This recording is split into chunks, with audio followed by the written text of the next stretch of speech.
বেরাদর ইসলাম মুআদ্দাস সামানিকরাও তাই কো বলতেছে ও মদিনা তোমায় বলতে পারি না, জোর হবে না সুবহানাল্লাহ। ও মদিনা তোমায় বলতে পারি না, তোমারি বুকে শুয়ে আছে নবী মুস্তাফা, জোর হবে না সুবহানাল্লাহ। তোমারি বুকে শুয়ে আছে নবী মুস্তাফা, ও গো দয়াল নবীজি একবার দেখা দাও, যাবো আমরা সোনার মদিনায়, জোরে বলেন। আরে যাদের দিলে আছে নবী যাবে তারা মদিনা শরীফ,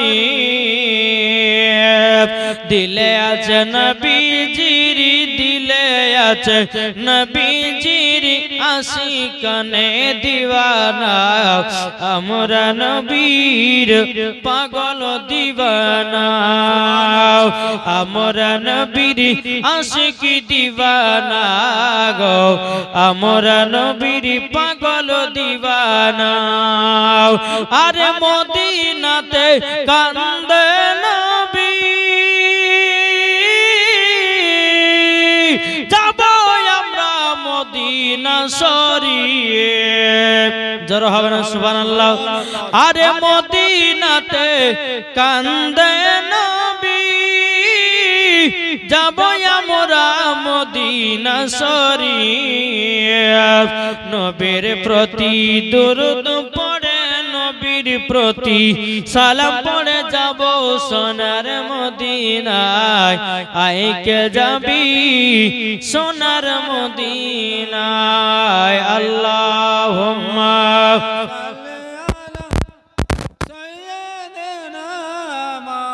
মাওলানা মুহাম্মদ ওয়ালা মাওলানা মুহাম্মদ সাল্লাল্লাহু তাআলা আলাইহি সাল্লাম। বাবা যে মুসলমান ভাইরা এ সোনা মানিকেরাও, আমার আল্লাহ পাক আল্লাহ তাআলা পবিত্র কোরআন থেকে বাবা যে আয়াতে কারিমা তেলাওয়াত করেছি, আমার আল্লাহ পাক আল্লাহ তাআলা বলছে আন-নাবিয়্যু আওলা বিল মুমিনিনা মিন আনফুসিহিম, আমার আল্লাহ বলতেছেন প্রত্যেকটা মুমিনের আত্মার চাইতে আমার নবীজি নিকটে আছে, জোরে বলেন সুবহানাল্লাহ। কি গো ঠিক না? আমার আল্লাহ বলছে প্রত্যেকটা মুমিনের আত্মার চাইতে নবী আমার নিকটে আছে, জোরে বলেন। আর যাদের নবী নিকটে আছে তারা মরার পর জান্নাতি না জাহান্নামী? জান্নাতি। জি জান্নাতি। এ ভাই, মরণ সবাই স্মরণ করে, কিন্তু কিছুক্ষণের মধ্যে আল্লাহর নবী ছিলেন হযরত সুলাইমান আলাইহিস সালাম। কি বললাম? সুলাইমান আলাইহিস সালাম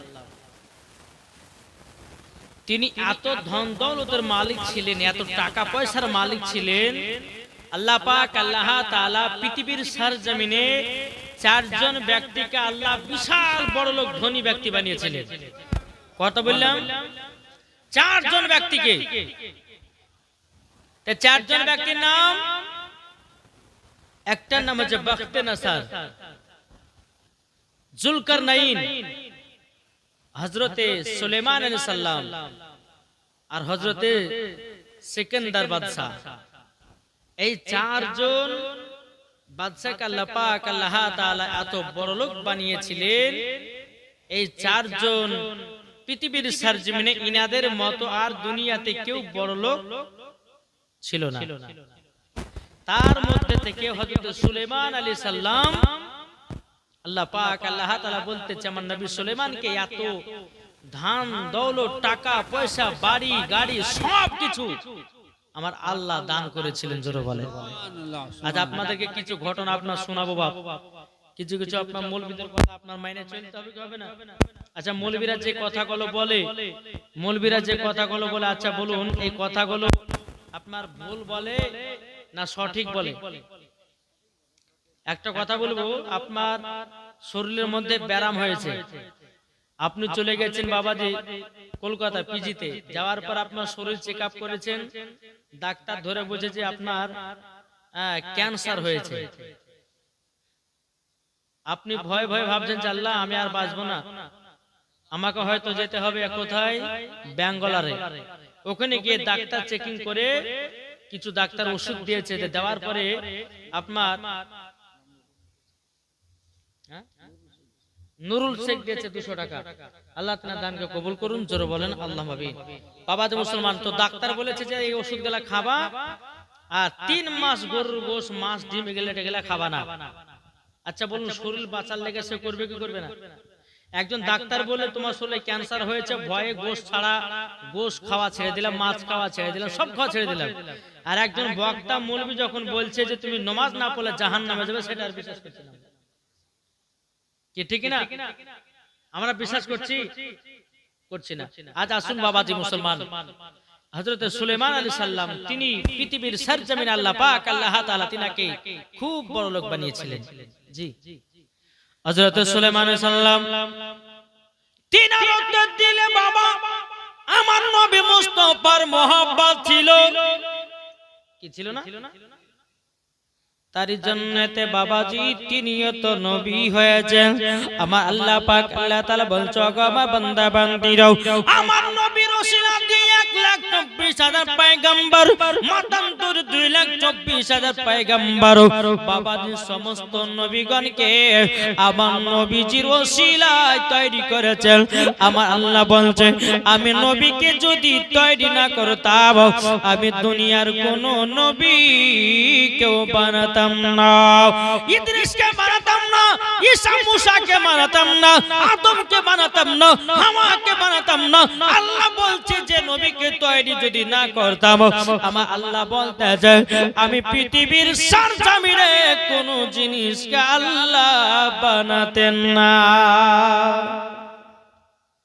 তাহলে বলুন, এই সুলাইমান আলাইহিস সালাম তিনি একটা ছোট্ট ঘরে বসে বসে আল্লাহর ইবাদত করছেন। ছোট্ট ঘর বলতে কেমন? কুটির ঘর, বসে বসে ইবাদত করতেছে। হযরত সুলাইমান আলাইহিস সালামের একজন উম্মত বলছে, বলে হুজুর গো, আল্লাহ পাক আল্লাহ তাআলা আপনাকে এত টাকা পয়সার ধন দৌলতের মালিক দিয়েছে, মালিক বানিয়েছে, অথচ আপনি ছোট্ট করে ঘরে বসে আল্লাহর ইবাদত করছেন কেন? আপনি তো রাজপ্রাসাদ বানাতে পারেন, আপনি তো বাড়ি গাড়ি বানাতে পারেন, আপনি তো সবকিছু করতে পারেন, কিন্তু গো নবী সুলাইমান, আপনি ছোট্ট ঘরে বসে বসে কেন আল্লাহর ইবাদত করতেছেন? হযরত সুলাইমান আলাইহিস সালাম বলছে, বলো গো আমার উম্মতেরা, তোমরা শোনো গো, আমার আল্লাহ পাক আল্লাহ তাআলা কখন মালাকুল মাউতকে পাঠাবে, আমার জান কবজ করে নিবে, আমার আল্লাহ বলতেছে, বলো গো সুলাইমান আলাইহিস সালাম, তুমি মরণের ভয়ে তুমি রাজপ্রাসাদ বানাও না। এ বাবা যে মুসলমান ভাইরা, এদিকে সুলাইমান আলাইহিস সালামের উম্মত বলতেছে, বলো গো নবী সুলাইমান, আপনি কেন রাজপ্রাসাদ বানান নাই? হযরত সুলাইমান আলাইহিস সালাম বলছো, আমার উম্মত শোনো গো, আমার আল্লাহর ফেরেশতা মালাকুল মাউত আমার জান কবজ করে নিয়ে চলে যাবে, আমার বাড়ি গাড়ি সবকিছু পড়ে থাকবে, আমি কার জন্য রাজপ্রাসাদ বানাবো? আমি মরণের চিন্তায় জানো বসে আছি। কি গো, ঠিক না? মরণের আশায় চিন্তাতে আমরা বসে আছি। আজ আমরা মুসলমান, আজ আমরা নবীকে চিনতে পারলাম না, নবীকে ভালোবাসতে পারলাম না। যদি আমরা নবীকে মোহাব্বত করতে পারতাম, বাপ, যদি কবরকে ভয় করতে পারতাম, কখন আমরা গুনার কাজ করতাম? জি, কখন আমরা গুনার কাজ করতাম না। হযরত সুলাইমান আলাইহিস সালাম বলছে, আমার উম্মত শোনো, আমাকে আল্লাহ পাক আল্লাহ তাআলা এত টাকা পয়সা ধন দৌলতের মালিক বানিয়েছে, অথচ আমি সব সময় কবরকে লক্ষ্য করেছি। আমার আল্লাহ বলতেছে, আমি কবরকে স্মরণ করার কারণে আমার আল্লাহ পাক আমাকে জান্নাতি বলে কবুল করেছে। জি, হযরত সুলাইমান আলাইহিস সালামের পাওয়ার কথা ছিল জানেন? এরকম সিংহাসনে বসতেন তিনি, বিনা তেলে বিনা গাড়িতে তিনি আপনার দেশকে ভুবন করে বেড়াতেন। জোরে বলেন সুবহানাল্লাহ। জি, তারপর হযরত সুলাইমান আলাইহিস সালাম তিনি বাতাসের কথা বুঝতে পারতেন, পিঁপড়ের কথা বুঝতে পারতেন। এই পাওয়ার কে দিয়েছিলেন? আমার আল্লাহ। এই যুবক ভাই, আজকে 2 পয়সার মালিক হয়েছে বলে আল্লাহকে ভুলে যাচ্ছ, 3 পয়সার মালিক হয়েছে আল্লাহকে ভুলে যাচ্ছ, 4 পয়সার মালিক হয়েছে আল্লাহর ইবাদত করতে ভুলে যাচ্ছ। আমার আল্লাহ বলতেছে বলে বান্দা শোনো, তোমার যেদিন মরণ হবে সেই দিন তোমাকে 3 টুকরা কাফন পরিয়ে অন্ধকার কবর শুইয়ে দেওয়া হবে। আপনার বিটি কানবে 2 দিন, বিবি কানবে 4 দিন, ছেলে কানবে 5 দিন, কবরে 1 দিন 2 দিন যাবে, আর কেউ খোঁজ নেওয়ার মতে কেউ যাবে? নিজের ইবাদত করবে, নিজে জান্নাত যাবে। জি, আপনাদেরকে বলতেছে বাবা আল্লাহর হুকুম গুলো মানুন। কি বললাম? আল্লাহর হুকুম মানুন। যারা আল্লাহর হুকুম মেনেছে, যারা আল্লাহর ইবাদত করেছে, আল্লাহ পাক আল্লাহ তাআলা বলতেছে বলো গো আমার বান্দা বান্দিরাও তোমরা শুনে রেখে দাও, যারা আমার হুকুম, আল্লাহ বলছে যে বান্দারা আমার হুকুম মেনেছে তাদেরকে মরার পরে জান্নাতি বানায় দিয়েছে। জোরে বলেন না সুবহানাল্লাহ। আরেকজন আমার নবী, আল্লাহর নবী ছিল বাবা, তার নাম হলো বাবা হযরত দাউদ আলাইহিস সালাম। কি নাম? হযরতে দাউদ আলাইহিস সালাম। আচ্ছা বলুন, কালকে কিন্তু ওই ইব্রাহিম খলিলুল্লাহ জীবনী কিন্তু কালি শেষ করে দিবা, আর কমিটিতে বলেছে যে 2 দিন জীবনী করব, লাস্ট দিন হুজুর আপনি যেমন ইচ্ছা তেমন ওয়াজ করেন, নাত বলেন আর এটা সেটা বলেন। 2 দিন জীবনী করেছি, আবার কালকে আবার সকালবেলা গাহানা জরে ইব্রাহিম নবীর জীবনটা শেষ করলেন। আরে বলবে না কি বলবে না? কমিটি যেরকম বলছে বাপ সেরকম করছি। তো বাবা যে মুসলমান, হযরত দাউদ আলাইহিস সালাম তিনি কে ছিলেন? তিনি কে ছিলেন? আল্লাহর নবী। বেরাসলাম হযরত দাউদ আলাইহিস সালাম তিনি জুবুর পড়তেন। কি কিতাব? যেরকম আসমানি কিতাব হচ্ছে 4 খানা। কখন বললাম বাপ? 4 খানা। 1 নম্বর কিতাব তাওরাত, জুবুর, ইনজিল, কোরআন। এই 4 খানা আসমানি কিতাব। এই জুবুর কিতাব হযরত দাউদ আলাইহিস সালাম পড়তেছেন, কিন্তু দাউদ আলাইহিস সালামের জামানাতে ইসরাইল বানি কওমের বাবাজি কিছু ব্যক্তি ছিল বাবা, তারা শনিবারের দিন বাবা মাছ ধরতে যেত পুকুরে। কোথায়? শনিবারের দিন মাছ ধরতে যেতেন। তো হযরত দাউদ আলাইহিস সালাম বলতেছে, হে বানি ইসরাইল কওমের লোকেরা তোমরা শুনে রেখে দাও, আমার কথা একটু মেনে চলো, তোমরা শনিবারের দিন মাছ ধরা ছেড়ে দাও। বলে কেন? কিসের জন্য? বলে শোনো, আল্লাহর হুকুম হয়েছে সবাইকে শনিবারের দিন আমার এই জায়গাতে এসে আল্লাহর ইবাদত করতে হবে। সেই দিনকে তোমরা বাড়ির কাজ টাজ বন্ধ করো, নদীতে মাছ ধরা বন্ধ করো, শুধু সপ্তাহে 1 দিন মাছ ধরবে না, সেটা হচ্ছে শনিবার। বেরাদুল ইসলাম মুআদ্দাস সামানি কেরাম, বানি ইসরাইল কওমের মধ্যে যতজন বাবাজি ব্যক্তি ছিল বেরাদার মুআদ্দাস সামানি কেরাম, বাবাজি কিছু ব্যক্তিরা আপনার আসলো হযরত দাউদ আলাইহিস সালামের কাছে। বলে হুজুর গো আপনি নাকি বলেছে শনিবারের দিন মাছ ধরতে পাবো না। বলে হ্যাঁ, তোমরা কেউ শনিবারের দিন মাছ ধরবা না, শনিবার বাদ দিয়ে তোমরা যেদিন ইচ্ছা সেদিন মাছ ধরো, কিন্তু শনিবারের দিন হলো একদিন ইবাদতের দিন। জোর বলেন। হযরত দাউদ আলাইহিস সালামের বানি ইসরাইল কওমের বাবা অর্ধেক লোক বাবাজি তিনার কাছে আসলো, অর্ধেক লোক তারা মানলো না। শনিবারের দিন মাছ ধরতে বাবা চলে গেছে গঙ্গাতে। এখন বেরাদুল ইসলাম মুআদ্দাস সামানি কেরাম, বানি ইসরাইল কওমের মধ্যে যিনি একজন বাদশা ছিল বাবা, এই বাদশা বলতে চায় বানি ইসরাইল কওমের লোকেরা তোমরা দাউদের কথা শুনিও না, তোমরা যদি শনিবারের দিন মাছ বন্ধ করো, মারা বন্ধ যদি করে দাও তোমাদের লস হবে, তোমরা কেউ ভাবিও না তোমাদের কোনো ক্ষতি হবে না, তোমাদের কিছুই হবে না, হবে না। তোমরা এক কাজ করো, তোমরা সকলে শনিবারের দিন মাছ ধরো। দাউদ আলাইহিস সালামের কথা বাবা কিছু কিছু মানুষ মানলো, আর কিছু কিছু মানুষ বাবা মানলো না। বুঝেছেন না? জি। তো এক শনিবারে বাবাজি তারা কিছু কিছু মানুষ আপনার মাছ মারতে চলে গেছে। সারাদিন মাছটা মাইরে বাবাজি মাছটা বিক্রি করে অনেক টাকা পয়সা লাভ হয়েছে। ওই কই দাউদ আলাইহিস সালাম বলছিল যে শনিবারের দিন মাছ ধরলে তোমাদের শরীরের ক্ষতি হবে। তো কই এই মিথ্যা কথা বলেছে, ভুমা কথা। আমরা প্রত্যেকদিন শনিবারের দিন মাছ ধরবো, দেখি কি হয়। বাবাজি মুসলমান হযরত দাউদ আলাইহিস সালামের কথাকে অস্বীকার করলো, অমান্য করলো। কিছু কিছু আপনার বনি ইসরাইল কওমের কিছু লোকেরা দাউদ আলাইহিস সালামের কাছে এসে তেরা বিরাদর ইসলাম আপনার আল্লাহর ইবাদত করতে লাগলো। আর কিছু কিছু আপনার বনি ইসরাইল কওমের মানুষেরা কি করতে লাগলো, তারা বাদশার কথা শুনে বাবাজি শনিবারের দিন মাছ ধরতে চলে গেল।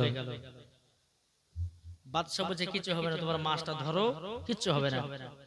তারপরের দিন শনিবারের দিন গেছে, বাবাজি যাওয়ার পর কি হয়েছে, মাছ টাছ মেরে টেরে বাজারে বিক্রি করে অনেক টাকা পয়সা লাভ হয়েছে।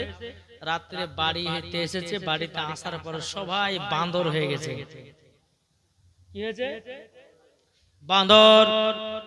এখন যারা বনি ইসরাইল কওমের ভিতরে যারা বাবাজি দাউদ আলাইহিস সালামের কাছে জিনারা ছিলেন, বাবাজি তিনারা সকাল বেলাতে বাড়ি এসে দেখতে যে কি ব্যাপার, মানুষজন তো প্রত্যেকদিন মাছ ধরার জন্য বাড়িয়ে যায়, কিন্তু কি ব্যাপার আজকে কোনো সারা শব্দ নাই। এখন বনি ইসরাইল কওমের মধ্যে কিছু মানুষেরাও হযরত দাউদ আলাইহিস সালামের কাছে ইবাদত করার জন্য গেছিলেন। বাবাজি তিনারা বাড়ি বাড়িতে চেকিং করে দেখতেছে, যারা যারা শনিবারের দিন মাছ মারতে গেছিল বাবা সবাই জানো বান্দর হয়ে গেছে, বান্দর হয়ে গেছে বাবা। ওই বনি ইসরাইল কওমের মধ্যে বান্দর গুলো এসে বলছে, আমাদেরকে ক্ষমা করে দাও, আমরা দাউদ আলাইহিস সালামের কথাকে অমান্য করেছি, তার জন্য আল্লাহ পাক আল্লাহ তাআলা আমাদেরকে বান্দর বানায়া দিয়ে যাও। তাইলে বাবা যে মুসলমান ভাইরাও, ওগো আমার সোনা মানিকেরাও, এই বান্দরটা সেই জামানা থেকে বাবা হয়েছিল। কি বুঝতে পারলেন? জি, নবীর কথা অমান্য করেছিল, তারা শনিবারের দিন আল্লাহর ইবাদত না করার পরে তারা মাছ ধরতে চলে গেছিল, তার জন্য আল্লাহ পাক আল্লাহ তাআলা তাদেরকে গজব দিয়েছিল, বান্দর বানিয়ে দিয়েছিল। তাই বাবা যে মুসলমান কিছু কিছু জিনিস আছে, নামাজগুলো পড়ুন, আল্লাহর আপনার আল্লাহর ইবাদত করুন, হজ যাকাত করুন, ইনশাআল্লাহ দেখবেন আল্লাহ পাক আল্লাহ তাআলা বলতেছে ওই বান্দা আমার পথে আছে, আর ওই বান্দার কোনো ক্ষতি হতে দেবেন আল্লাহ। বাবা মুসলমান আমার আল্লাহ বলতেছে যেই বান্দা সঠিক পথে থাকে ওই বান্দাকে ইবলিস শয়তান খারাপ পথের দিকে নিয়ে যায়। কি ঠিক না? দেখবেন মানুষ যে যত ভালো হবে তার দিকে শয়তান আক্রমণ করে, আর শয়তান তাকে খারাপ পথের দিকে নিয়ে যায় মানুষের চোখে খারাপ বানাবার জন্য। কিন্তু বাপ একটা কথা বলবো, সঠিকভাবে চলবেন, আল্লাহর ইবাদত করবেন। আমি মায়েদেরকে বলতে চাই যে শয়তানের হাত থেকে বাঁচতে গেলে পরে সব সময় একটা দোয়া করতে হবে। কি দোয়া বলবো, শুনতে রাজি আছেন? জি, কে কে শুনবে একটু হাত তুলে দেখান তো বাবজিরা। শুনে, শয়তানের হাত থেকে যদি বাঁচতে চান তো সব সময় একটা ছোট্ট দোয়া পড়বেন। সবারই জানা আছে দোয়াটা, সবারই জানা আছে, কিন্তু আমরা মানুষ পড়ি না।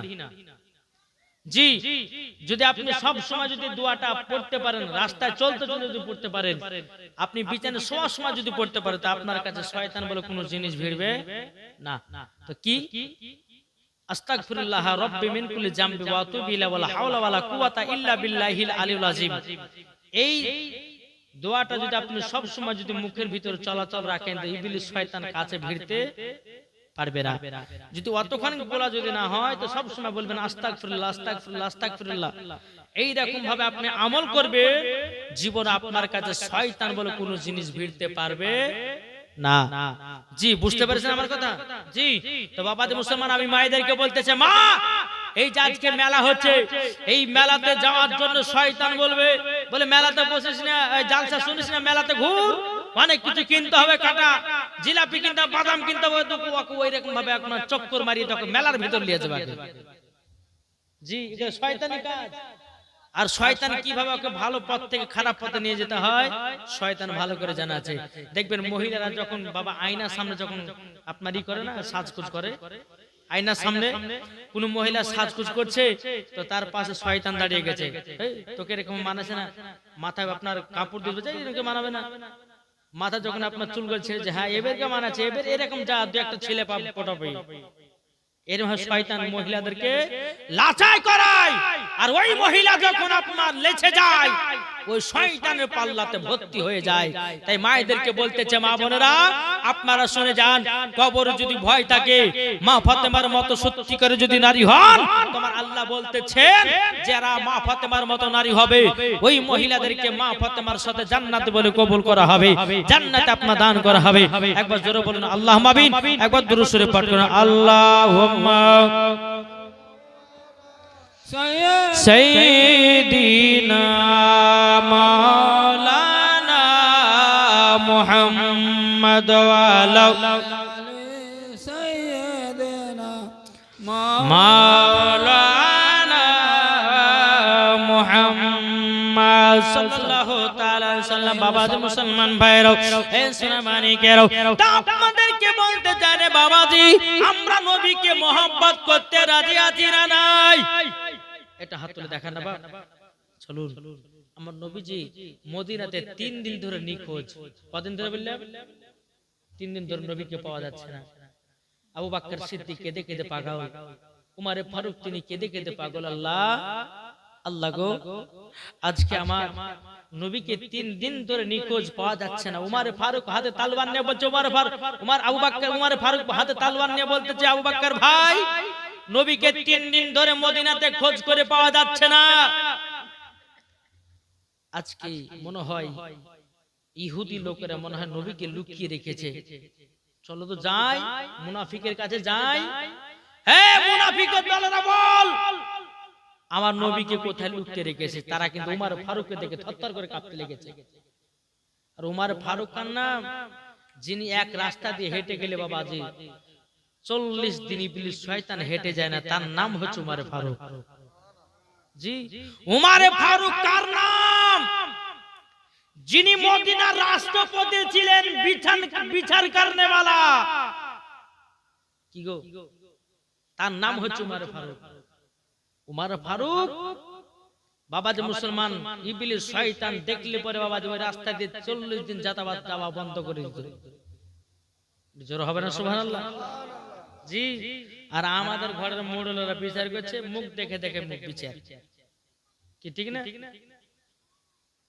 কোন মোড়লের বেটা একটু ভুল করেছে বা কোন বড় লোকের বেটা ভুল করেছে, মোড়লকে ফোন করে বলছে, মোড়ল সাহেব কাল তো বিচার বসবে, তো আমার বেটা দিকে টাকা না, আমি সম্মানীয় ব্যক্তি, বেটা যদি একটু দুর্নামটা বাড়ায় তো আমার মান সম্মান যাবে, 10,000 টাকা আপনাকে মাইয়ে দিলে, হ্যাঁ তো একটু বিচারটা ওই গরিবের দিকে ঘুরাইয়ে দিয়ে নাকি। একজন বেনামে দিয়েছে 500 টাকা, আলহামদুলিল্লাহ, নারে তাকবীর, নারে রিসালাত, বেনামে দিয়েছে 500 টাকা। আল্লাহ তাআলা দানকে কবুল করুন, জোরে বলেন আল্লাহ আমিন। তাই বাবাজি মুসলমান, এই সোনা মানিকেরাও, আপনাদেরকে ঘটনাটা বলবো, তবে বিচারটা একটু বলা শোনাই। ও বাবা চলুন, উমর ফারুকের বিচার কেমন ছিল একটু বলবো নাকি? এ ভাই, যারা মুড়োর মতো বাড়াতো তোমরা একটু শুনে নাও।